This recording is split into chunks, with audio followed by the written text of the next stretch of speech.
Paulugan! Paulugan! Bray, wala pang benta? Wala pa. Wala pa rin benta? Sana ang balikat ka tol.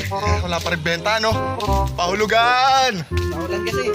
Cabinet! Wala pa rin benta, mga boss. Maulan na. Wala pa rin kita. Tumal!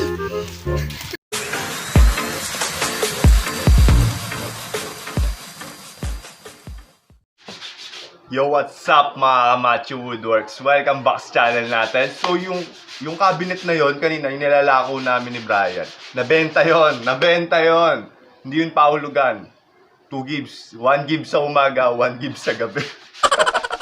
Nabenta namin yon. Tapos habang kinakabit namin yung cabinet na yon, yung kapitbahay, nakita niya ngayon. Sabi niya, parang parang gusto ko rin ng mga ganyang cabinet.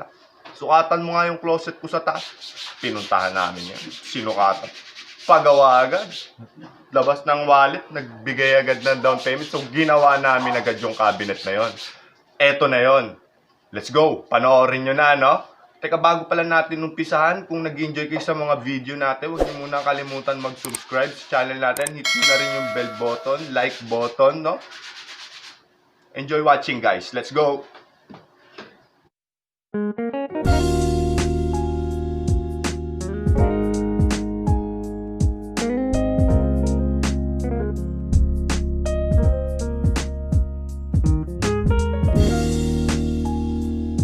Episode na to, ipapakita ko naman sa inyo kung paano mag-assemble ng modular cabinet.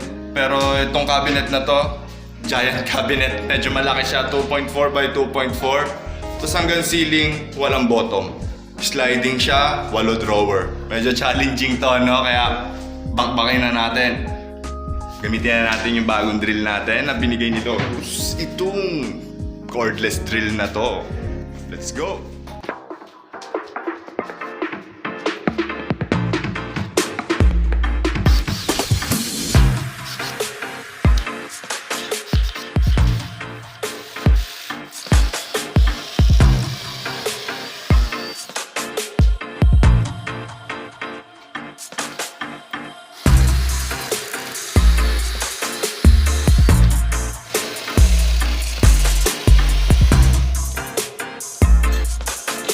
Nagsukat nito, sakto-sakto. Tama lang konting alawag. Pati tayo dyan. Good luck. Connect na natin yung top sa mga bantap. Tukod lang muna yung partition.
So ito lang muna yung na-accomplish namin bago mag-alas 12. Kakain muna kami, no? Gutom na. At least naitindig na siya. Kakabit lang natin mga shelves, drawers.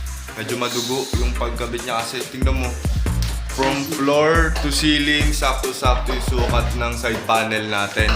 Walang fascia, walang baseboard, no? Kaya walang adjustment. Kaya kailangan talaga, buti sakto lang. Pero masikip. Pinilit lang namin. Okay. Balik kami, kain lang. Let's go! A few moments later.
So ayun, nakabit na natin lahat ng partitions, yung mga fixed shelves sa taas, fixed shelves sa baba, drawer na tayo, no? Tapos mamaya konti pinto naman. Okay, konti na lang, patapos na kami.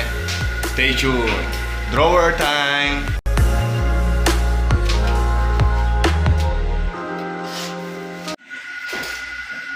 Yung hack natin today, ito, malamang napanood nyo ito sa mga ibang video, spacer, mga importanteng dokumento, tapos ruler, testingin natin.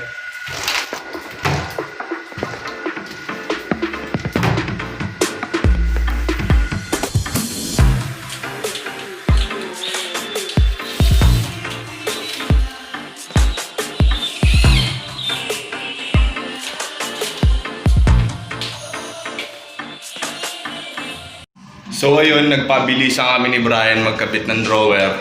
Ayun siya dito sa kabila, dito ako. Medyo nakahabol naman ng konti. Ayan, tapos na rin siya. Mabilis din, mabilis din. Madaya, ginamitan ng pinagbabawal na teknik. Wala. Ayan, tuturo ko sa yung mga pinagbabawal na teknik sa susunod, ha? Ayan na po, tapos na po, patapos na po ang drawers. Adjustable shelves na lang, tsaka yung mga hangeran. Hangeran pa pala. Linis, tapos pinto. Tapos na kami, okay? Wait lang, makikita nyo na ito maya-maya lang konti. Ito yung pinaka-favorite na part ko dito. Sa mga pantalon, no? Lagay yung mga pants. Yung mga nabibili niyan, pero mahal. Ito, gawa lang yan. DIY, Amso. Brie, ano na Brie? Nung pecha na Brie. Patapos na. Nagtitimpla na si Kevin ng pang-retouch niya para tapos retouch, wet. Okay, let's go. Tapos na natin yung module, yung mga karkas, drawers, nakabit na, hangeran, okay na. Pinto na lang. So, pinto na lang yung problema natin. Kaso, 12 minutes na lang, 5 o'clock na, no? Buong di na kami abot. Pero gagawin natin yung best natin para may kasa natin, no? Pero dahan-dahan pa rin, no? Yan yung pinakamasela na part, yung pinto. Tsaka, tatagalan ako kasi vlog ako ng vlog, eh. Kinaabot na kami ng 5, eh. Pero, eto na, tayo ko lang matapos mag-retouch si Kevin. Yung mga butas ng pocket hole. Kasi tagal nung in-order kong pocket hole screw cover sa Lazada. Ano ba naman yun? Di pa rin dumating hanggang ngayon. So yun lang, kaya masilyan na lang yun sa mga pocket hole para naman hindi pangit tignan. So yan, patapos na. Pinto na lang, kasana namin yung pinto. Ay, isa lang smile, smile. Picture lang yan, picture. Okay na daw, ganda na. Picture lang habang hindi pa nga. Sige na, picture, smile. Smile kaya Brian. Nah! No, no, no, no. Ganda lang pose. Video yun, boy.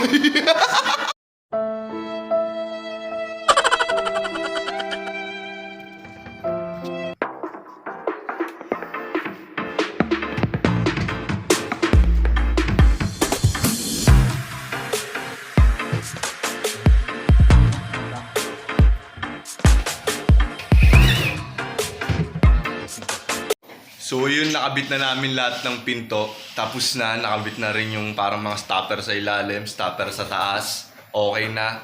Konting linis na lang, ligpit ng gamit. Kala mo, saglit na lang. Pag sinabing pinto na lang, yun yung pinakamahirap. Inabot kaming 6:20. Naghihintay na lang kami sitahin ng gwardiya, tapos uuwi na kami talaga. Pero natapos namin, no? Mission accomplished. Linis na. Let's go! Tapos sila linisin, 5,000 yung kabuuan ng project, no? Right. Ganyan. Okay na, tapos na yung closet natin. Inabot tayo ng 7 na. Inabot kami ng 7. So yan, reveal ko lang sa inyo itong finished product natin na 0-0 closet. Walking closet na 0-0. Tapat na toilet, syempre. First door. Dito, hangeran lang. Tapos syempre, wala tayong bottom. Sakto lang isa. Dahil gusto ng client natin nawawalisan yung ilalim. Syempre, yan yung maganda dyan. Bottom. Tapos dito. Dito na yung drawers natin. Yan yung mga drawers. Walo, no? Walong drawers. Nabot natin dito. Sliding siya. Nasa taas yung railings natin. Tapos dito sa last na door. Ito yung favorite part ko dito. Ito yung DIY natin na pant rack. Pants rack, no? Kung may spice rack, meron tayong pants rack. Yan, dito na sasambay yung mga pants natin. DIY lang yan, alright? Tapos yun, nasarado na natin. So, mali, ito dito. Yan yung closet natin, no? Alright! So yun lang muna, no, for today's video. Maraming salamat sa panonood. Kung nag-enjoy kayo, hit nyo na yung subscribe. Maraming salamat sa pagsubaybay sa mga video natin. So yun lang muna for today. Thank you for watching, guys, and see you next time. Paalam!